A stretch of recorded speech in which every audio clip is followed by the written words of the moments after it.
Welcome to The Last Word. I'm David Jenkins. This is Chris Popst, and we're joined by our good friend Grizzly here. Mr. Charlie got us Charlie, our cameraman, got us new mascot, new table decorations. Saw him play against the Bulls, and Bulls, baby, doubles. Yeah, the Bulls, they're doing pretty well. Doubles. Ever since Derrick Rose retired, they've been improving. Retired, he plays regularly. It's a beautiful thing. Jimmy Butler has turned into a man-child. He has to, because with Rose on the bench, and that's fine. Hey, that's what it takes to win. You make all your little Rose quips you want. That's fine. Rose is on the floor. Butler's ruling. Bulls is going. Grizz still have a better. Bulls going to the finals. Grizz still have a better record. Well, doesn't matter. Speaking of basketball, yes. We can talk some basketball. We've had kind of a layoff here, but we're kind of getting into the teeth of the season now. Yes. Christmas is through. Now you're kind of getting into your conference games and things of that nature. And over Christmas we kind of learned some things and kind of learned that some teams are better than what we thought. For me, Bloomfield really stands out. I was at the Bloomfield Christmas tournament, and they are a lot better than I thought they would be. They're all juniors and sophomores. They even play a freshman or two, and they're a very talented basketball team. I think they're a team that's going to be making some noise here in the next few weeks. I think they're the team that surprised everyone to make that semifinal run, and the way they did it. I didn't get to see any of their games, but from what I saw is, they've kind of dared teams to shoot. Mm-hmm. They won on defense and won on kind of a strategy type deal, and they sunk into the zone and dared Malden to beat them on the outside, and it worked for them. Yeah, Malden and Hayti the same way. Yeah. Just packing in, and they almost beat Kennett. They were in the game late with Kennett and almost beat them. And it's kind of this. It used to be the Stoddard County Conference was the up tempo conference. You had a lot of teams scoring a lot of points. This year it's the opposite. There's a lot of slow down. Bernie, Bloomfield, Dexter. They're all they kind of slow the game down, work use their defense and work for a good shot. And I mean it's working for at least Bloomfield and Bernie to this point. We've talked before. How stacked is the Stoddard County Conference now? I mean, just look at all the teams that rose even this year. It's the small school SEMO conference. Yeah. It's because you look at that tournament. The tournament's at the end of January. You've got 5 teams. I think that can legitimately win it. Bernie, Bloomfield, Woodland, Advance, and Puxico. I think any of those 5 teams can legitimately win it. Dexter might make some noise, but they're kind of they're down on manpower right now, so they're kind of struggling. Bell City's getting better. Yeah. They're a team that can't be overlooked either. And then so that's seven teams that can win a game in that tournament, and it's the strongest that I've ever remembered. Now there's been some years in the late '80s, early '90s they had better teams, but not as many good teams as what they have this year. Yeah, you're right. It's just parity around. When you talk about that conference, talk about the SEMO conference, and what, as far as that area is concerned, I think we're still kind of up in the air as far as who's who in the SEMO conference and the bigger schools. I think Notre Dame made a statement of winning their Christmas tournament. I still think they're one of the top teams in the area. If maybe the top team. Beating Jackson and beating Charleston and New Madrid on the road. I think those are big wins, and there's not as consistent as I'm sure Coach Underwriter would like them to be. I see them as the top team in the SEMO conference right now. I have that feeling they have the talent to do that. I still see New Madrid because New Madrid or Notre Dame comes on the road and loses to Sykes by 30. They have a very bad losses. Yes, very very up and down. And New Madrid seems to be good, and night in night out. They did struggle a little bit against Notre Dame at home. But, for the most part, New Madrid's been very good night in, night out. And Jackson has been, since the SEMO Conference tournament has been on fire. I think their only loss has been maybe to Notre Dame. So, Notre Dame can get hot from the outside and can look really, really good. But they can also, as Sykeston saw, they can look really bad. Now, they look terrible against Sykeston. So, I mean, they're kind of up and down, I think. But they're one of the top teams. The best team may be Poplar Bluff. I mean, possibly. Poplar Bluff, they go on the road and beat Borgia after the SEMO Conference tournament, and then they win the Poplar Bluff Showdown and just annihilate Farmington the other night. I mean, they're playing some very good basketball. They might be the best team of all. And we've talked about them before. It's just they're always a team that you can't really put your finger on because you don't know because they have games that they look great, obviously, the last few, and then they made a SEMO Conference run and almost up into New Madrid and. It's just one of those years, man. you look at their schedule though. I mean, they played a really tough schedule. They lost to New Madrid, but they gave New Madrid all they wanted. Them beating St. Francis Borgia on the road in one of those shootout type deals. That's a big win. That opened my eyes a little bit, and then to win their showdown. Now, granted, I think they always kind of put themselves in the easier part of the bracket, but that's their right as the tournament host. But still, to win the tournament, you've got to beat some good teams, and they beat some good teams, and so I think they're very impressive. So it's like I said, the parity this year is just amazing for not only the SEMO conference but the entire area. Yeah. You talk about New Madrid, and I went to watch Charleston. They finished 5th in the Christmas tournament, and they trounced Doniphan.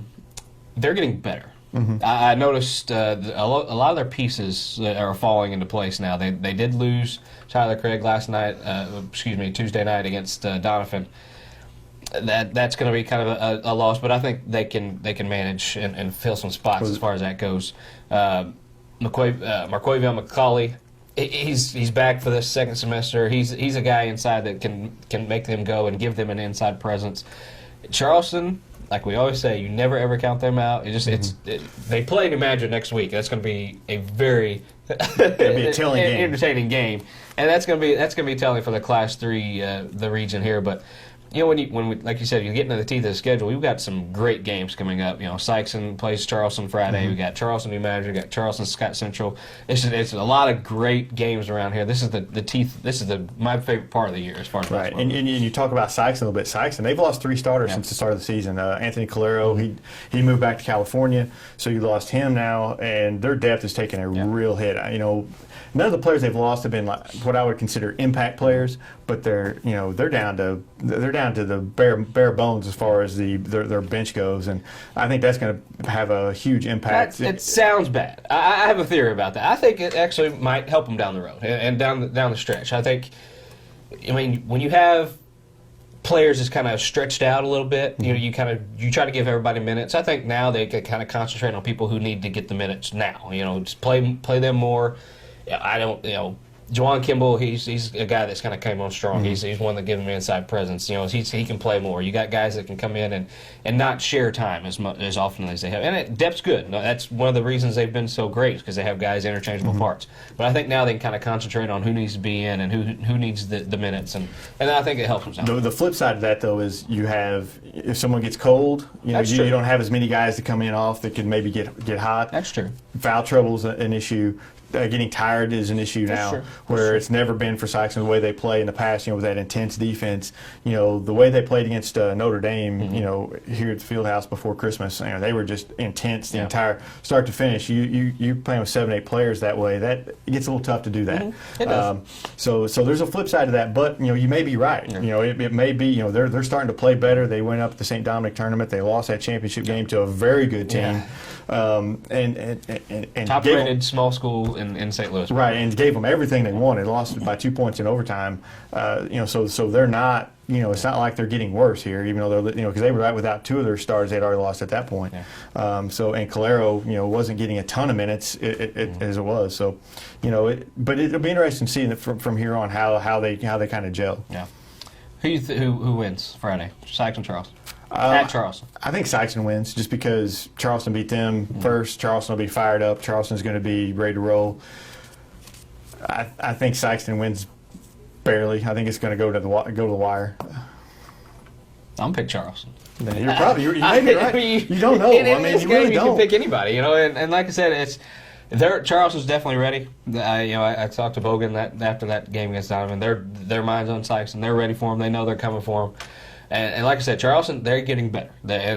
First of the season, we thought, Bogan, that's all they have. Mm-hmm. Well, that's not becoming the case They're now. starting to get a little more whack. Tenarius Ewing is coming to a very viable second option for them as far as scoring goes. And they got to shore up some rebounding and inside presence, but Charleston will be just fine. We never have to worry about Charleston. The thing is, if Sykeston comes out and plays the way they did against Notre Dame and the way they did in the tournament in St. Dominic, I think they're going to be tough to beat. They definitely are, obviously. And defense, obviously, is their bread and butter, and they showed against Notre Dame. Having a week's layoff or a week and a half layoff or whatever it was, that may have an impact though, because you're like, Charleston had their tendency to come out flat. Right. Charleston had their tune-up with Doniphan. They're ready. They got their legs maybe a little bit underneath them, a little bit more.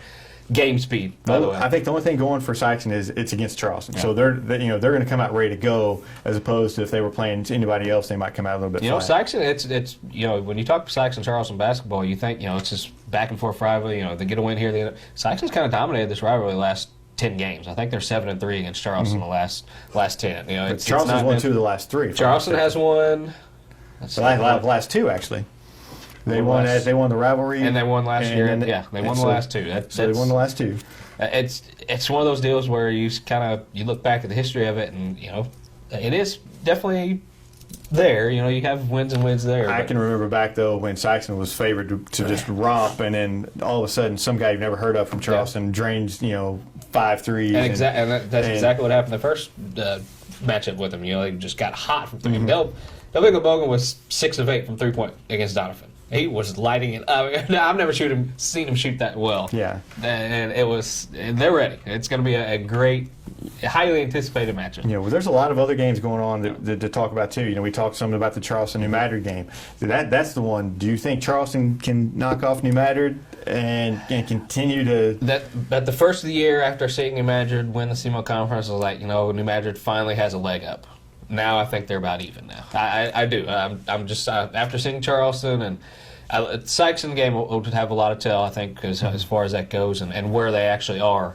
I don't want to put too much stock into some of these new players that they have, like McCulley and Jaquelis Biles. I don't want to put too much stock in because it was just their first game of the year.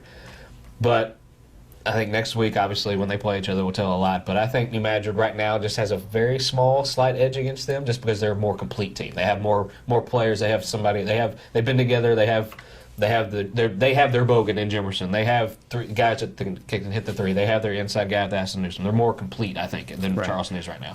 I think New Madrid wins it. I think they have to win it. I think New they Madrid do, yeah. has to win this game just for their mindset going into districts because, you go into districts and you still see Charleston. Charleston will have a 10-point advantage if you do play them in the playoffs.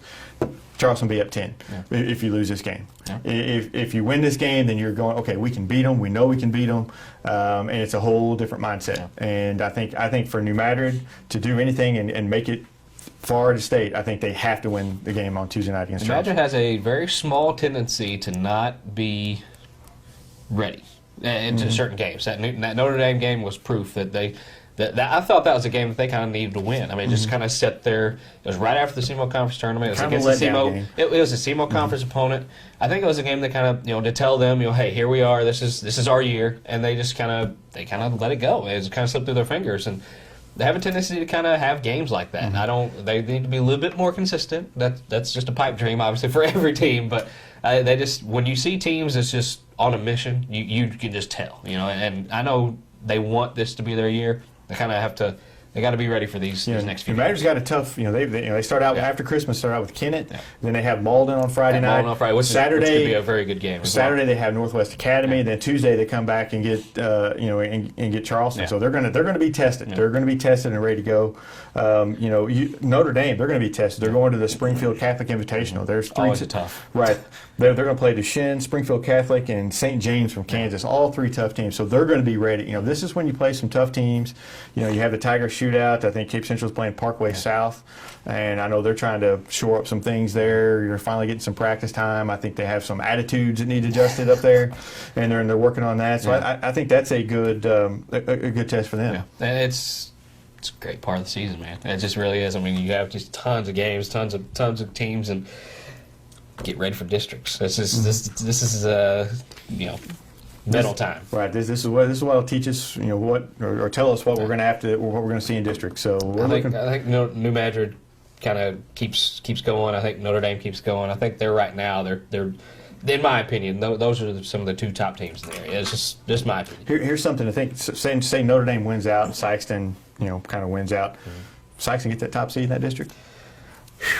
I don't want to have to see that. We got a lot of time before that happens. Cape Central, you got Notre Dame, you got Sykeston, you got. Yeah, that's going to be tough. But right now, they were my pick to win the district before the season, if you remember. So I remember. Sure, give them top seed. Yep, they're top seed. Well, I'm sure we'll talk more about that in future shows, and we'll see you guys out at some games this weekend. I'm sure. We'll see you guys next week on The Last Word.